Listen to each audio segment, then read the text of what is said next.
Looks like Sonic has had a rough transition back into 2D. Nah, just kidding. Alright, so Sonic Origins. For those of you who don't know, Sonic Origins is the newest compilation of classic Sonic games. I know I don't usually make videos like this, but these games mean a lot to me, as I grew up with them from a very early age, so I want to talk about how Sega's latest release holds up. I'm Oogie Mikey, and we're gonna talk Sonic Origins. Let's get into it. The games included are Sonic the Hedgehog, Sonic CD, Sonic the Hedgehog 2, and Sonic 3 and Knuckles. Originally released as 5 separate games, and not in that order, from 1991 to 1994, we now have what seems to be our definitive collection of these games. The big question is if either you're new to these games or if you have decades worth of experience with them, is this new collection worth it? So, let's start with Sonic the Hedgehog, otherwise known as Sonic 1. Released in 1991 for the Sega Genesis, this one is my least favorite of these titles. That doesn't mean it's bad, it's just that I think the titles kept improving upon the last.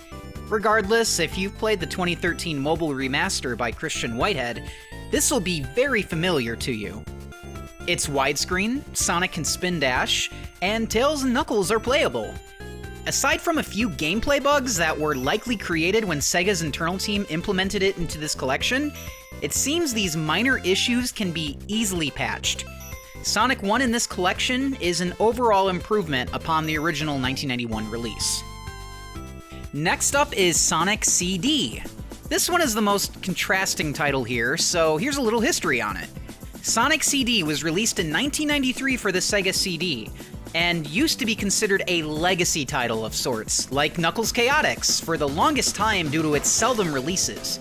Having been online in the early 2000s myself, not many fans at the time got the chance to play this rare, coveted game, and those who did said it was unlike any other and was better than the other classics. Not many people had a Sega CD, and the only way people could really play this was if they had the PC version originally released in 1996. Even then, without proper fan patches that didn't come until much later, it was difficult to play it on newer computers. Trust me, I know. This all came to an end though, when Sonic Gems Collection released in 2005, and Sonic CD finally got its long-awaited release. Well, re-release. This version didn't emulate the original Sega CD version, but rather the aforementioned PC version. Now, fast forward a couple years, 6 years to be exact, to 2011, and this is when the Christian Whitehead version remaster came out. They really wanted to tie this one into Sonic 4. This is the version of Sonic CD that I'd say most people have played, and it's also the one that the version in Origins is based off of. Just like Sonic 1, this one seems to run just fine. I haven't had many new issues with it, just the same usual fundamental problems with the game. What sticks out like a sore thumb, though, is no playable Knuckles. Of course, I know why he's not there, which is because the 2011 version only threw in Tails as a bonus playable character. Still though, it would have been really cool to explore these levels as Knuckles, given their vertical nature. Unfortunate missed opportunity. Oh yeah, there is one weird thing they did this time around with Sonic CD that I thought I'd mention. Ever since Sonic Generations, Classic Sonic and Modern Sonic have become two separate entities. I know that game said Classic Sonic is from the past, but in that game, Sonic was literally a different character. He was always supposed to be talkative and mouthy, but he couldn't talk in the classic games due to hardware limitations. Classic Sonic and Sonic CD was different though, because small amounts of dialogue was possible, and so Sonic said things like, "Yes!" and "I'm out of here!" during gameplay.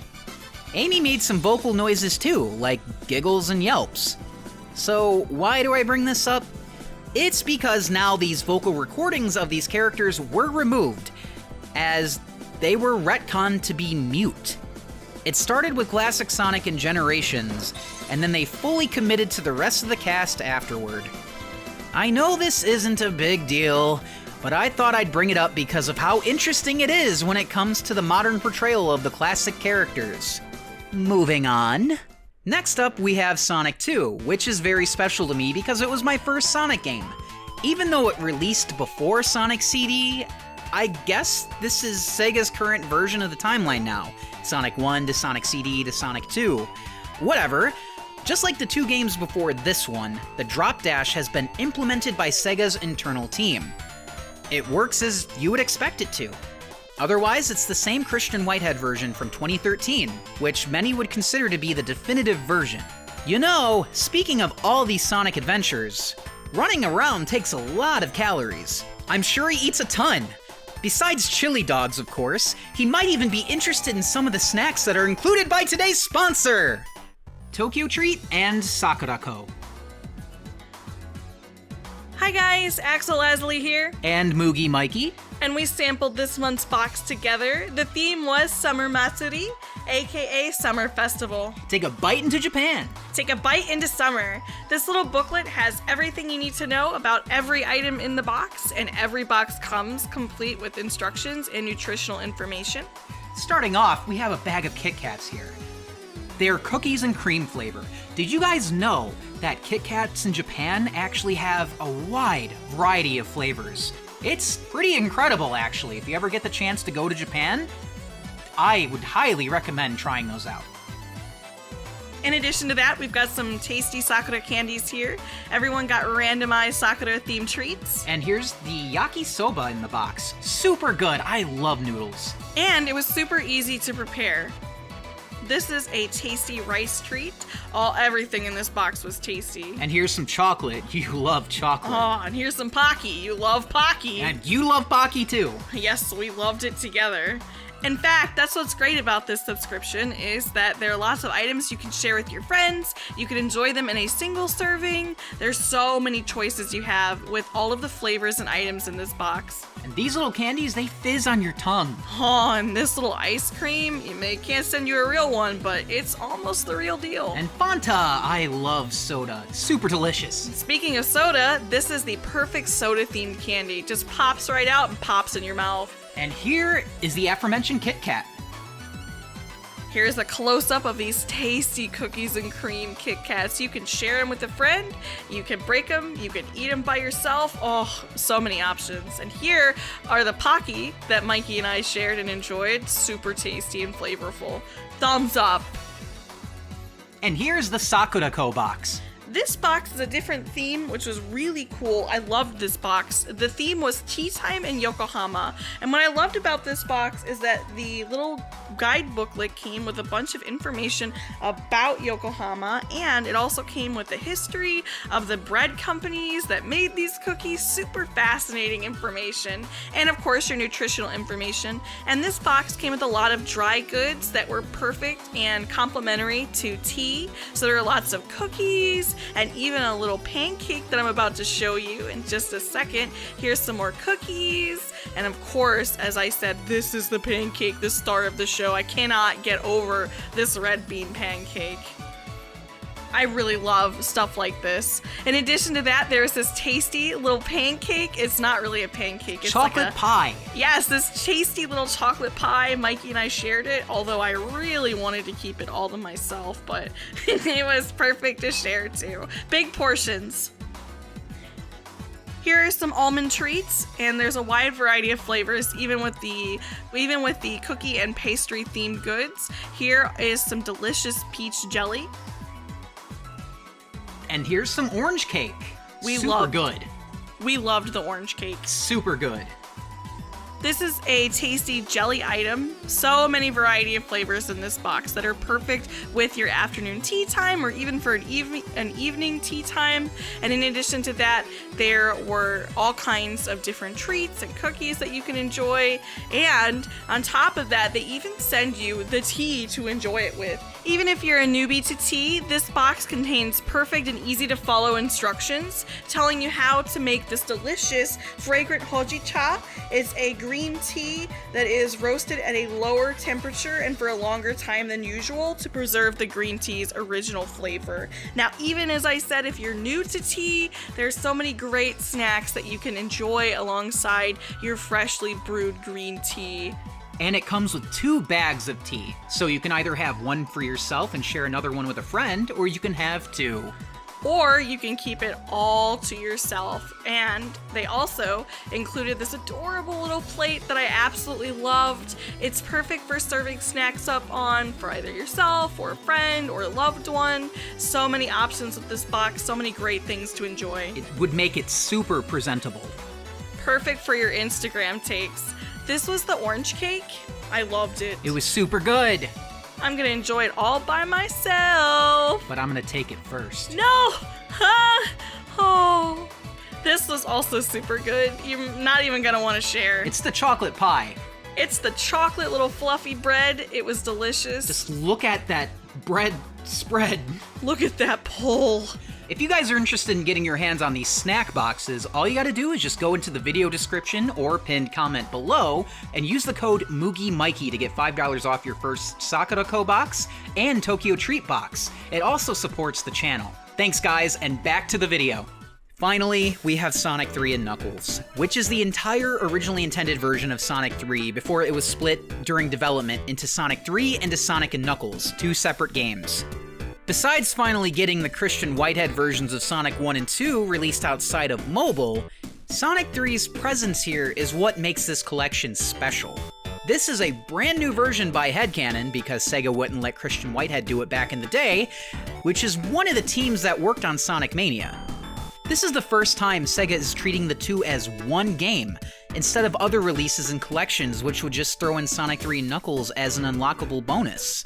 Because Headcanon worked on this as a separate project, and it had to be implemented into the collection by Sega, there are some small, yet numerous, differences according to Headcanon. And I'm sure you can notice too if you've played.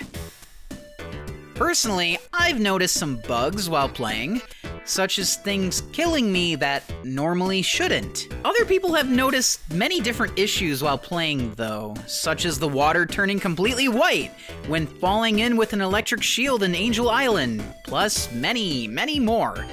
Overall, I think with just a few patches by Headcanon, this could be perfect.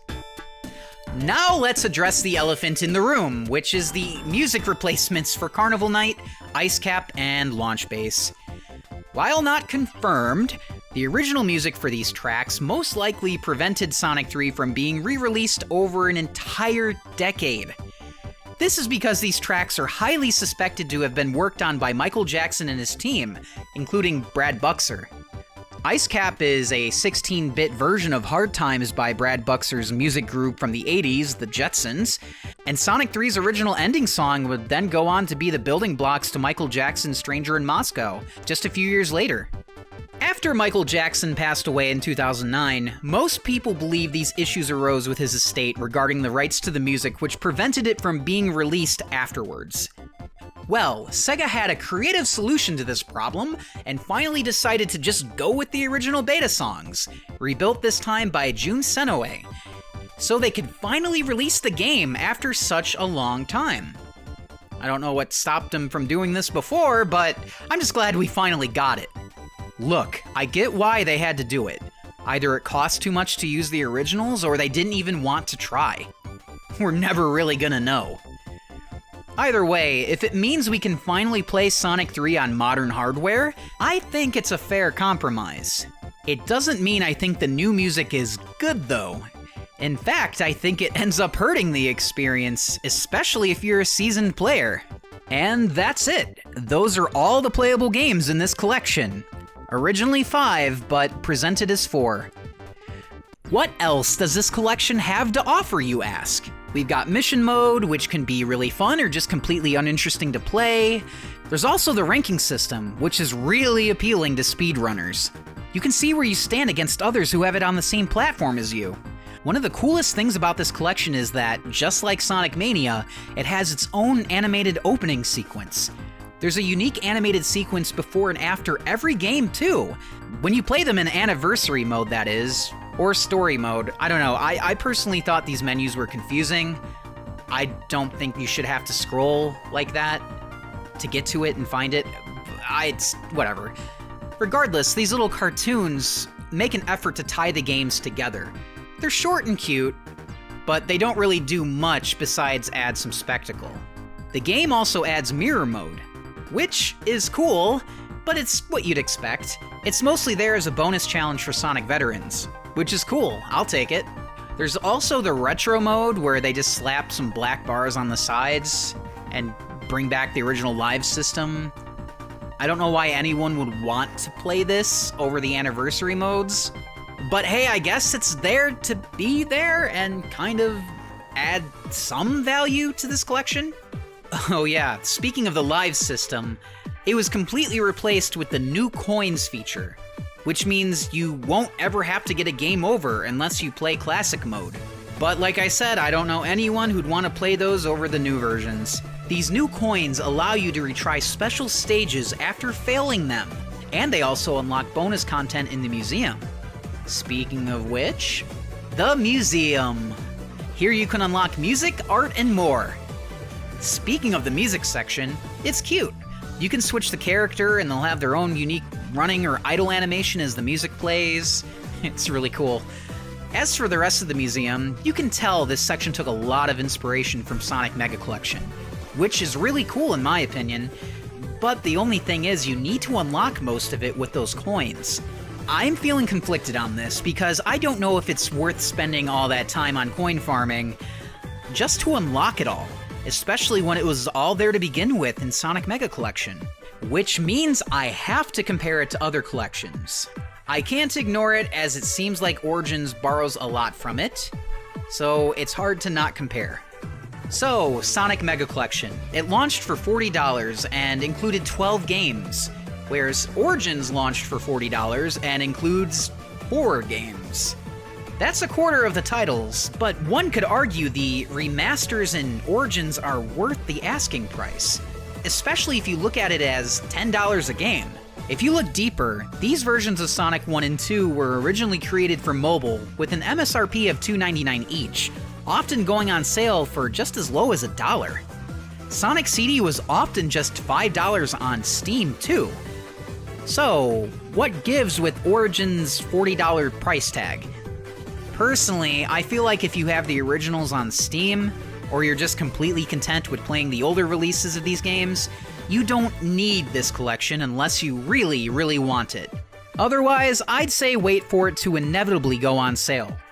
I think this collection should have been $20, like Sonic Mania's MSRP, or maybe even $30, but any higher than that just seems like a bit too much. But I feel like Sega justifies it because of the additional content, like the animated cutscenes, mission mode, and museum. Again, Mega Collection pretty much had a similar museum, and none of it was behind an in-game currency paywall, which my only guess as to why it's there is to artificially extend playtime since there aren't as many games this time around. Just the ones Sega want you to remember. The verdict? This isn't a perfect collection by any means, but it's a great way to now have all of these games, all 4, in one place, and especially on modern consoles. Even though it has some issues, there's nothing that can't be patched. Sure, this is one pricey collection, and I think it's for people who really love Sonic, or it's for people who don't have a convenient way to play these older titles. What about you guys? Do you think this collection's worth it? If you bought it, what do you think of it overall? Let me know down in the comments below. Originally, this collection was conceived with the idea of younger audiences in mind that became fans through the movies. Even though this is digital only, maybe we'll see a physical release for $50 next year with playable Amy and Metal Sonic? And maybe Knuckles and Sonic CD? Hey, what about some color swapped stages, huh? Yeah, that sounds pretty good. Hey guys, thank you so much for listening to my review of Sonic Origins. If you liked that little animated bit at the beginning of this video, it's actually part of an upcoming cartoon I have planned.